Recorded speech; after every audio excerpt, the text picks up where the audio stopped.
The Paladin is a hybrid class with the ability to play a variety of different roles including healing, tanking, and DPS. They have auras, blessings, and seals that provide useful buffs for other players, while withstanding heavy physical damage with plate armor and strong defensive abilities. Paladins are considered to be holy knights or blood knights. Paladins are extremely effective against undead and demons. A good paladin player is always useful in a group, but in an undead/demon-infested area, they are invaluable. Paladins begin the game able to wear cloth, leather, and mail, and then at level 40 can train to wear plate. Paladins can use a shield. Paladins can use the following melee weapons: one-handed axes, one-handed maces, one-handed swords, pole arms, two-handed axes, two-handed maces, and two-handed swords. Overview: Paladins are also excellent tanks, excelling at tanking multiple mobs at the same time through use of their reactive threat abilities, like Consecration. Paladin tanks have gained widespread acceptance in the community. The Paladin class has some of the most mana-efficient and low-threat healing spells in the game, allowing them to easily fill the position of a main tank healer in a party or raid situation. Their healing efficiency makes them great endurance and battle healers, though Paladins lack area of effect healing abilities, healing multiple targets at once, and healing over time effects. Paladins have several anti-undead and demon abilities such as Exorcism, Holy Wrath, and Turn Evil, that make them very effective when fighting demon and undead targets, not including Forsaken players, who are considered humanoids for balance reasons. In PvP, their most known strength is their ability to outlast opponents.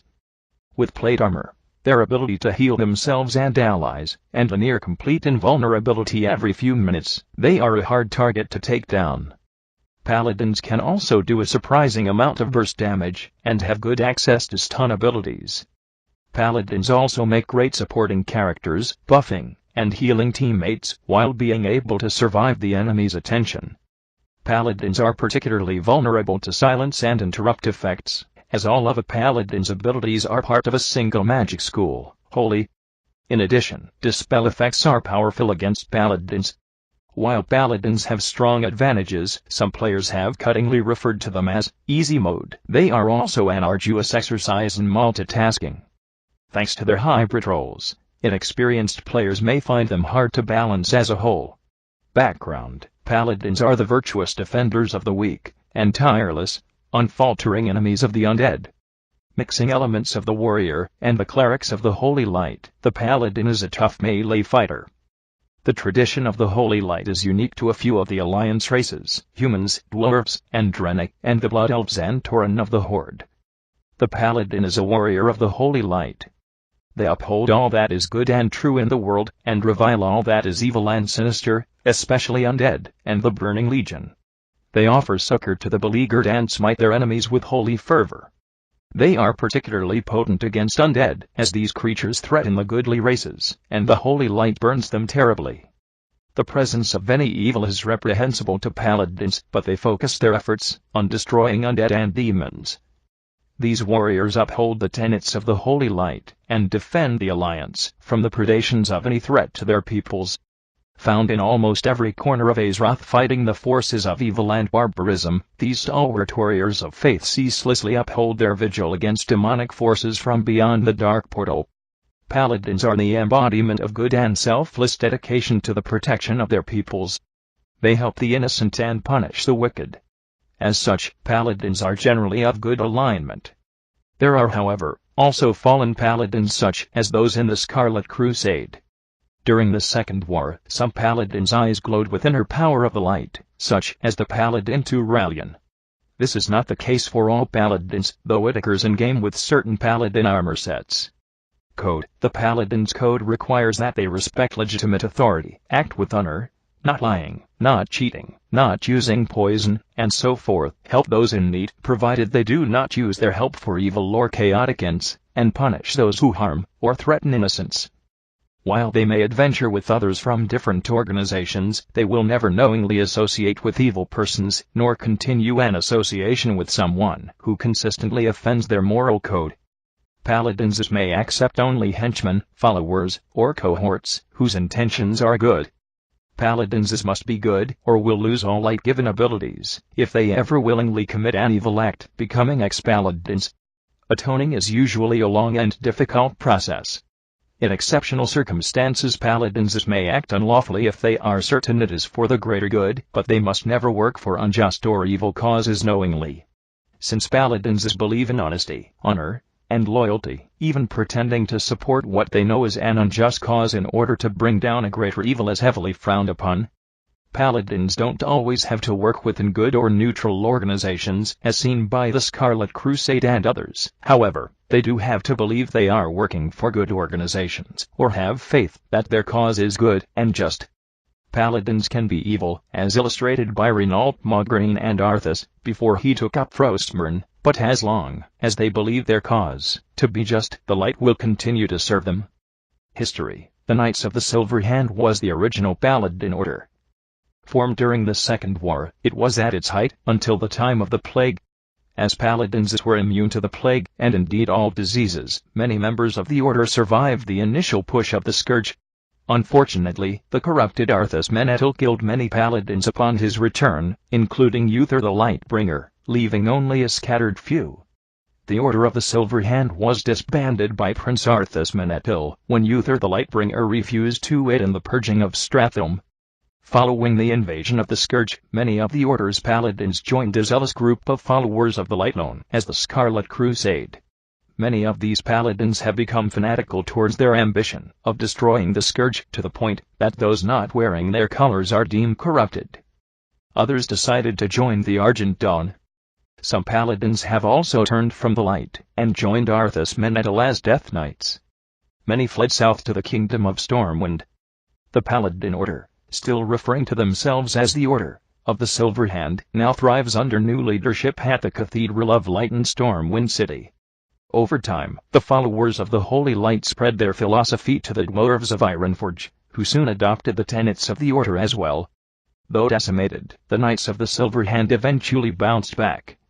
In a World of Warcraft questline, Tyrion Fordring vows to restore the original Order, which later merges with the Argent Dawn to form the Argent Crusade. Second War, Archbishop Alonsus Faal perceived that the pious clerics of Northshire, who suffered such terrible attrition in the First War, were ill-suited for the dangers of combat. Along with many of the surviving clerics of Northshire, he sought those of only the greatest virtue among the knighthood of Lord Arryn, and tutored them in the ways of magic. Led by the crusading Uther the Lightbringer, it rested upon these paladins christened the Knights of the Silver Hand to heal the wounds sustained in combat, and to restore faith in the promise of freedom from Orcish tyranny. Post-Second War, the Holy Paladins led the battle against the evil orcs, and helped save the lands of Lord Arryn from ruin.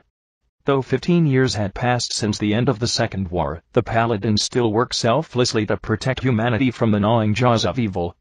Empowered by the light, these mighty warriors brandished both their warhammers and holy fire in the battle against all those who would trample the meek and innocent. Third War. Although the Paladins were once loved and revered throughout the lands of Lord Arryn, they fell on 2 hard times. The entire Order of the Silver Hand was disbanded for refusing to kill innocent townsfolk who were believed to be contaminated by the dreaded undead plague of the Scourge. They were disenfranchised and driven from their former homes. Races. The Paladin class can be played by the following races: Draenei, Dwarf, Human, Blood Elf, Tauren. Blood Elf Paladins belong to the Order of Blood Knights, while Human and Dwarven Paladins are usually from the Knights of the Silver Hand. Currently, Draenei Paladins are members of an organization called the Hand of Argus, but this may change with time, as the Draenei are now part of the Alliance, and some may consider joining the Silver Hand. As of the Cataclysm expansion, Tauren are the second race of the Horde to be able to take on the role of Paladin. Tauren Paladins are called Sunwalkers. Tauren do not receive a charger mount, but a new type of KODO mount. This is because Tauren Paladins are a part of a separate order, the Sunwalkers, and not the Blood Knights, so it would not make sense lore-wise to have chargers. You can find the one who is believed to be the first Tauren Paladin in-game on the Elder Rise and Thunder Bluff named Epony Brightmane. She has a conversation with Deus Agewind about drawing powers from the sun, as the Druids can draw power from the moon. Draenei Paladins no longer receive charger mounts, but a separate type of elect similar to how Tauren receive a modified KODO. Mechanics. Blessings. Blessings are spell buffs that can be cast on most friendly targets. The blessings for Paladins have been reduced down to Blessing of Might and Blessing of Kings. Might gives mastery. Blessing of Kings increases strength, agility, and intellect. A druid's mark of the wild can overwrite the spell. So the rule would be, if a druid is in the party or raid, cast Might. If there is no druid, cast Kings. If you're tanking, cast Kings. Unless MP5 is needed, then cast Might. Seals. Seals are long-term self-buffs which boost the Paladin's power temporarily. Effectively, they add weapon proc to their melee strikes. Additionally, Paladins can unleash these seals upon an enemy, causing holy damage. Hands. Hands are spell buffs that can be cast on party and raid members. Hands are derived from previous blessings and includes Hand of Freedom, Hand of Protection, Hand of Sacrifice, and Hand of Salvation. Endgame expectations. Paladins are a very unique class due to having the ability to perform any of the 3 major functions required in group or raid play depending on their SPEC. Tanking. Through the protection tree, Paladins gain an increased ability to tank enemies. Paladins are especially well known for their ability to tank many enemies at once with rapid threat reduction. Paladin tanking was once largely reliant on reflective damage, but can now effectively generate multi-target threat. Strong stamina scaling and simple and very high threat generation make Paladins perhaps the best tanks in the game. Damage. Through the retribution tree, Paladins are able to significantly increase their damage output, while also bringing a large amount of unique raid utility. Healing. Through the Holy Tree, Paladins are able to empower their healing even further. The Holy Tree's most important talent, Beacon of Light, allows a Paladin's direct heals to be mirrored to the affected friendly target. Holy Paladins are widely regarded as the strongest tank healers in the game due to the high output of Holy Light in combination with Beacon of Light. Suggested professions. Mining is the most popular gathering profession choice for Paladins because of the stamina bonus from toughness. Herbalism is also a popular choice for Tauren Paladins because of its lifeblood healing ability. Engineering is a good choice for Paladins because of its various range explosive and guardian type devices. The Paladin's ability to wear mail/plate, use shields, and wield almost all types of melee weapons makes blacksmithing a good choice if mining is chosen as a gathering profession. Paladins will be able to produce highly sought-after shield and weapon enhancements such as weight/sharpening stones, shield spikes, and weapon chains that counter disarm effects. Jewel crafting offers some higher-level Paladin-friendly benefits once the player can use socketed gems. Inscription provides a means to produce class-specific glyphs that give enhancements to existing abilities and traits. Buff scrolls that boost existing stats can be of use. Other glyphs can be sold at auction or given to other players as gifts.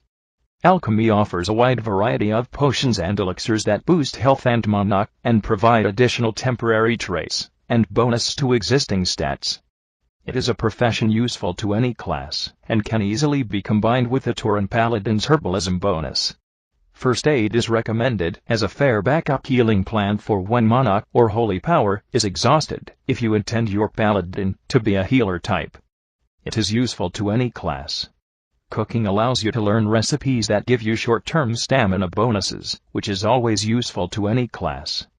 Additional notes: in-game Paladin is often abbreviated into PALA, PAL, or Poly by players.